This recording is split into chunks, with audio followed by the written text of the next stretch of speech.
it wasn't that much big of a reaction though. We can do it again, okay? Come on, give it up for Pedro!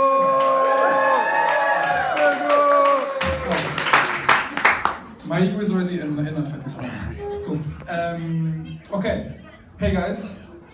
On my way here, I just came back from a conference I was today, and they gave me a tote bag, right? Like they do in every conference. I think tote bags are the main evidence of how capitalism cannot be green. Because the idea was, okay, let's make a tote bag, you can reuse it whenever you want, and then you don't waste plastic bags. But what the industry heard was, let's make a tote bag so that people buy because it's green, and we make 1 billion of tote bags. Every fucking conference you go, you get the tote bag, you have like 20 at home, you use one, and we make money.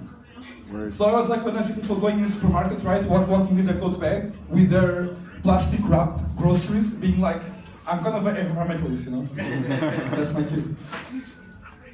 Yeah, so it's good to be back at Time Out. It's my first time after summer. I know it's October already. In Portugal, we would say after summer. But in Brussels, summer usually lasts around a Thursday. But yeah, it's good to be here because I was kind of trying to avoid being in Brussels in the summer. So I went to Punta Cana. Like really avoid, you know, like going furthest possible away from Brussels. And Punta Cana, funny enough, is a place where the beach is artificial.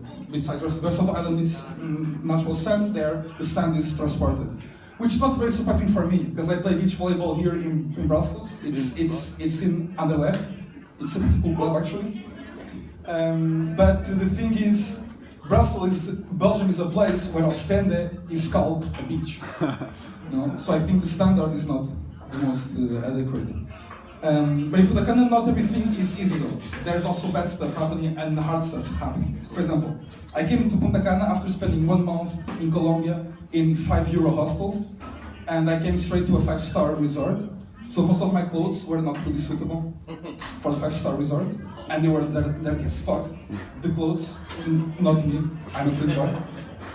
And I put them to wash on the first day, right? And then I had to go have dinner, and I had no clothes. I only had like shorts and a shirt and my pajama shirt. But I thought, it's okay, I'm gonna go straight from the beach. People will say, this guy is just chilling, he'll take a shower after he has dinner. It's okay.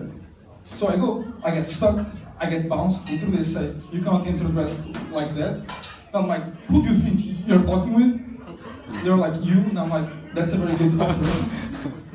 And then I tried to go to my place, right, to get my pajama shirt, because my assistant had to get my pajama shirt. But my card had demagnetized. The card to pass in the door had demagnetized, which is a metaphor for the effect I was about to or not to have with the ladies. And so finally I get my card reactivated in reception. I go, I take a shower, I put my pajama shirt, I go have dinner, I enter, and every table is full, because who the fuck goes alone to Punta Cana, right? Yeah. But that's a good thing. If I'm the only one, there's always a room for me somewhere. So I sit close to this Polish girl, we start talking, and then her inevitable Venezuelan boyfriend comes. So it's a guy that's like 2 of me, which is not that hard, but still.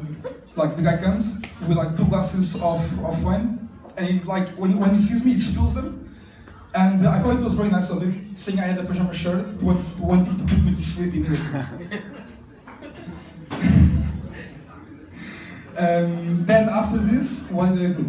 Exactly. After this, I realized that being in Latin America is like being in Portugal, but on steroids. Like, what we are good, they are even better, but what we are bad, they are even worse. For example, I always compare Northern Europe, it's a place, or even Northern America, it's a place where nature wants to kill you. Your country wants to kill you. Like, it's 12th of December in Finland. You leave your house. What can happen, right? You can walk in the street, comes like ice from like a roof, it falls on your head, it breaks it in 2. There you go. Or you can just walk normally, you slip on the ice, you break a leg. Again, trees, yeah, they grow like here, sometimes here. Then, naked men in sauna. You know? Everything sucks like when nature wants to kill you in your country. In Portugal or Greece or Spain, you leave your house, what will happen to you? You leave, you look, there's a tree that has oranges there. It's okay. You get an orange, you eat an orange. Next day, you eat the second orange. Or you eat the same day, because sometimes you gotta go crazy, no? So yeah, and in Latin America it's different because there, like you're walking, you kick a stone, and there's 2 different mango trees coming up, or like a bit of rain falls over there, and there you immediately have like a guava already coming up, you know. It's like really the next level. Not the greatest show, but better. Then after that, I went to Portugal. Of course, it's summer, so I gotta go to Portugal, and I had this voucher for like a spa for 2 people, right? That I won in a TV show. I told this in April here in this place. If you're not here, I'm sorry, it's not my problem. And I was gonna bring my mother to that show because it's my mother. It's spa. Of course, she would like being in a spa. Also, she had a car, and it's countryside Portugal, and I don't have a car in Portugal. But that's the very secondary reason, not very relevant. But then my mom bailed on me, which is the lowest you can go in your social life. But I went even lower, actually. I managed to go even lower. So I brought this Ukrainian friend that she was traveling in Portugal by then. We went together to a spa. It was great. We had fun, all that. And then in the end, the day after, right? The day after, she basically tells me, "Oh, right, like tomorrow I gotta go back to Ukraine." And I'm like, sometimes you're so bad in bed that it goes when they go to war zones. I'm Pedro Mendes, thank you very much. Yo!